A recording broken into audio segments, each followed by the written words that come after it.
Oi galera da Escola Cívica Militar, professor Antônio Ferreira Lima Neto, turmas da primeira série, né? Turmas 1A, 1B, 1C e 1D. E também demais inscritos no canal que sempre acompanham os vídeos aí. Falou, moçada.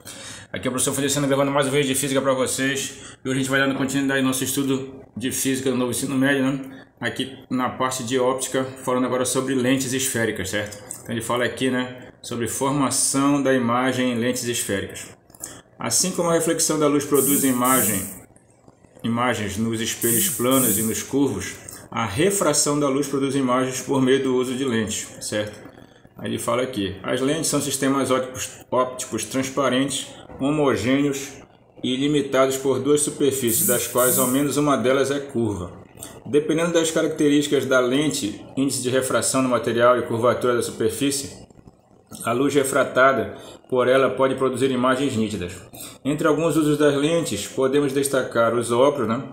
As lentes de contato, como aparece aqui uma figura aqui, vamos usando em contato, as lentes de aumento ou lupas, as lunetas astronômicas ou telescópios, né? As máquinas fotográficas, entre outros dispositivos. Então as lentes são bastante utilizadas, né? Aí ele fala aqui, quando a lente possui pelo menos uma das superfícies ou faces com uma forma equivalente à de uma calota esférica, dizemos que ela é uma lente esférica. Falou? Aí as lentes podem ser de dois tipos. Se as pontas, né, no caso, forem mais finas, a gente diz que elas são lentes convergentes. Aqui tem três tipos de lentes convergentes aqui, com as pontas finas, certo? Já se as pontas aqui forem mais espessas, mais grossas, né, a gente diz que elas são lentes divergentes. Elas são classificadas como lentes divergentes. Então aqui a A, B e a C são lentes convergentes, ponta fina, e a D, E e F são lentes divergentes que tem essa ponta mais grossa. Falou?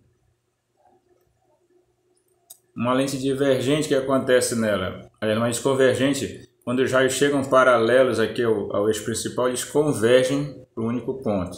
Já na lente divergente, quando eles chegam paralelos, eles divergem, né? Então por isso tem essa diferença. A lente convergente, quando os raios chegam paralelos, eles convergem para o único ponto. E na lente divergente, eles chegam paralelos e divergem, né, em direções diferentes. Beleza? Na hora de fazer graficamente, a gente representa elas desse jeito aqui. Quando tiver essa seta aqui nas duas pontas, a lente é convergente. Quando tiver essa parte aqui aberta nas duas pontas, é uma lente divergente. Então é assim que a gente vai representar graficamente, certo? Quando tiver essas duas setas, já sabe que é uma lente convergente, desse tipo aqui, né, que converge no caso. E quando tiver essas duas pontas assim mais abertas, é uma lente divergente. Falou? Convergente, divergente. Falou, moçada? Vamos seguindo aqui nosso estudo.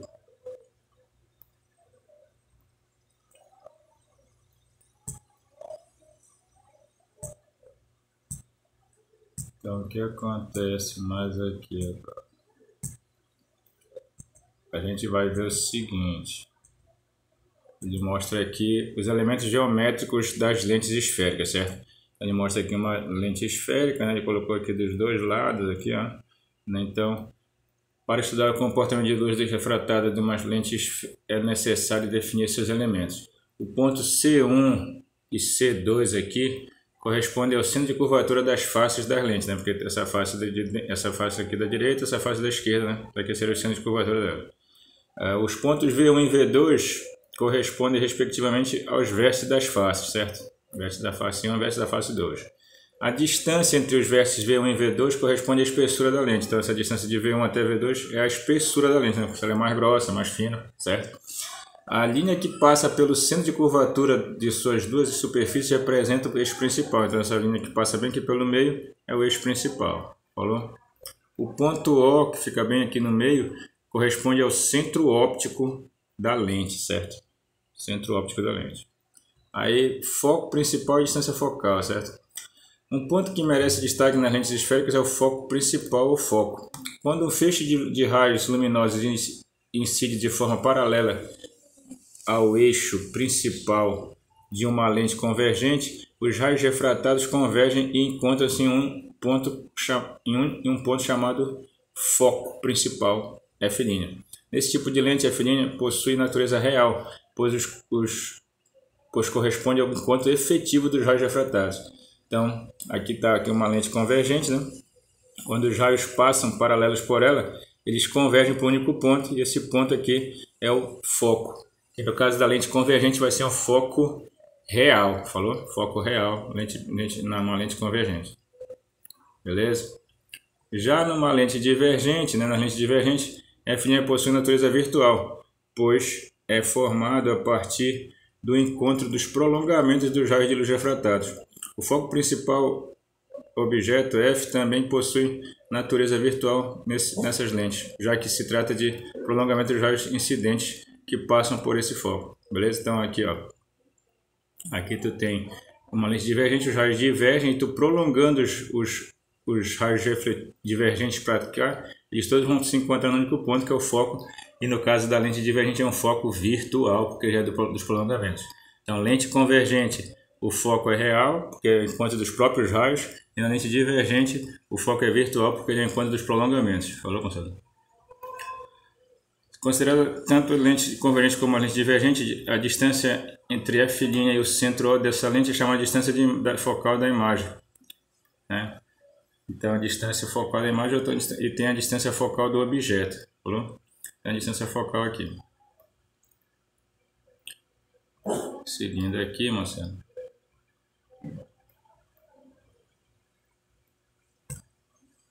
A gente vai ver agora como se formam as imagens nas lentes convergente e divergente. Só dar uma aumentada aqui. Só dar uma parada assim, pessoal. Vamos lá, moçada. Construção geométrica de imagens em lentes esféricas. Para determinar geometricamente a imagem conjugada por uma lente, é necessário conhecer o cruzamento de dois raios de luz ou de seus prolongamentos, que partindo do objeto foram refratados pela lente. Todos os raios refratados obedecem à lei da refração, tanto ao entrarem nas lentes como ao saírem delas, mas não precisamos determinar a direção de propagação de todos os raios incidentes e refratados. Podemos utilizar somente os raios notáveis. Então, quem são os raios notáveis? O raio que chega paralelo, né? O raio que chega paralelo numa lente convergente, depois que ele passa pela lente, ele vai para cima do foco, certo? Já numa lente divergente, ele chega paralelo, ele diverge e o prolongamento dele vai estar na direção do foco. Falou? O raio que passa pelo foco. O raio que passa pelo foco, depois que ele passa pelo foco, ele sai do outro lado paralelo. Já o raio, isso na lente convergente. Na lente divergente, o raio que ia na direção do foco, quando ele sai do outro lado, ele sai paralelo. Certo? Aí, o raio que passa pelo foco, acho que passa pelos pontos, pelo centro óptico, no caso, ele passa direto, né? E não sofre desvio. Tanto na lente convergente quanto na lente divergente. Certo? O raio que vem passando pelo o antiprincipal, no caso, que seria como se correspondesse como se fosse o centro de curvatura, mais ou menos, ele passa pela lente e vai também sendo refratado, ele se converge para cima do outro antiprincipal dele, certo? Já numa lente divergente, se ele estava indo na direção do antiprincipal, ele refrata como se estivesse vindo também na direção do antiprincipal. Beleza? Aí, como formar as imagens, certo, moçada? A imagem em lentes divergentes. Primeiro, olha lá, na lente divergente, usando dois raios, né? O raio que chega paralelo, ele diverge, certo? Como se estivesse vindo da direção do foco.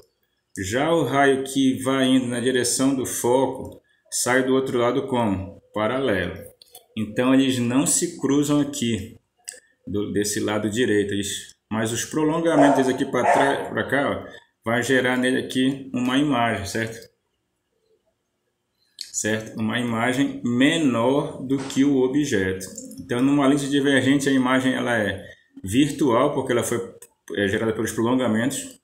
Ela é direita, certo? Direita. E ela é menor do que o objeto. Daqui o objeto aqui é a imagem, a diferença dela é menor. Então, a imagem é direita, virtual e menor, toda vez numa lente o quê? Numa lente divergente. Falou? Então, essa é o tipo de imagem. Vamos aqui agora para as lentes convergentes. Quando o objeto está além do antiprincipal, o que acontece? Ele está afastado aqui da lente, né? Então, olha, o raio que chega paralelo converge para cima do foco. O raio que passa pelo antiprincipal, elas passam pelo eixo principal, no caso, né? Ele vai passar direto, no caso, né? pelo centro óptico, ele passa direto aqui para o outro lado. Eles se cruzam bem aqui nesse ponto. Então, o que a gente vai ter aqui? A imagem desse objeto. Ela é uma imagem o quê? É uma imagem invertida, menor do que o objeto, e ela é uma imagem real, porque ela se formou pelo cruzamento dos raios, certo? Então, uma imagem invertida, menor e real, quando está numa lente divergente além do antiprincipal. Agora, se a gente colocar o objeto no antiprincipal, o que acontece? Olha lá, o raio que chega paralelo converge para cima do foco. O raio que passa pelo centro óptico passa direto, se cruzando bem aqui os dois raios, formando uma imagem que vai estar exatamente também no antiprincipal aqui. Então, o que acontece? Essa imagem aqui ela vai ser invertida, vai ter o mesmo tamanho do objeto, né? E vai ser também real, por quê? Porque ela se formou pelo cruzamento dos raios. Então, se o objeto ficar em cima do antiprincipal, a imagem se forma também no mesmo tamanho, invertida e real, beleza? Se o objeto ficar entre o antiprincipal e o foco, a gente já trouxe para cá, entre o antiprincipal e o foco, o que vai acontecer? De novo, estou usando dois raios, o raio que chega paralelo, incide para cima do foco. O raio que passa pelo centro óptico passa direto, se cruzando bem aqui, formando uma imagem o quê? Real, invertida, só que agora maior do que o objeto, falou pessoal? Invertida e maior do que o objeto, certo? Nessa situação aqui, se o objeto está entre o antiprincipal e o foco. O objeto agora ficando sobre o foco, certo pessoal? O que acontece? Ficando sobre o foco, usando dois raios. O raio que chega paralelo converge para cima do foco. O raio que passa pelo centro óptico passa direto. E o que acontece? Eles vão seguindo paralelos aqui. Como eles seguem paralelos, eles não se cruzam, nem aqui desse lado direito nem no lado esquerdo. Nem os prolongamentos também. Então, ou seja, se não se cruzam, não se forma imagem. Então, quando o objeto fica sobre o foco de uma lente convergente, não se forma imagem nenhuma. E se o objeto fica entre o foco e a lente, olha lá, se tu coloca o objeto aqui entre o foco e a lente, o que é que vai acontecer? O raio que chega paralelo converge para cima do foco. O raio que passa pelo centro óptico passa direto para o outro lado. Eles não se cruzam do lado direito, mas tu prolongando isso aqui para trás, aqui, os prolongamentos vão se cruzar bem aqui e vai se formar uma imagem do objeto. Uma imagem que ela é o que agora? Ela é virtual, porque foram os prolongamentos. Ela é maior do que o objeto e ela é direita, falou? Ela está aqui, olha, maior do que o objeto direito. Então, essa imagem é semelhante ao que acontece numa lupa, né? Na lupa tu aproxima o objeto, fica entre o foco e o centro óptico e, consequentemente, tu obtém uma imagem maior do objeto, tu consegue ver maior aquilo ali. Assim que esse é o funcionamento da lupa. A lupa é uma lente convergente. Colocando o objeto entre o foco e o centro óptico, se forma essa imagem maior, virtual e direta. Falou, moçada? Então essas são as imagens que se formam nas lentes convergentes. Beleza? Fica para vocês as atividades da página 150 e 151. Atividades que vão da 1 até a 8, falou, moçada? Dê uma olhada lá, tentem fazer, porque elas vão servir para a nossa prova já na próxima aula. Fiquem com Deus, só Jesus é o Senhor. Não esqueçam de qualquer dúvida perguntar na sala de aula. Obrigado por assistirem, moçada. Qualquer coisa, se tu gostar, deixa um like, se cuide. Até a próxima, valeu, moçada, um abraço.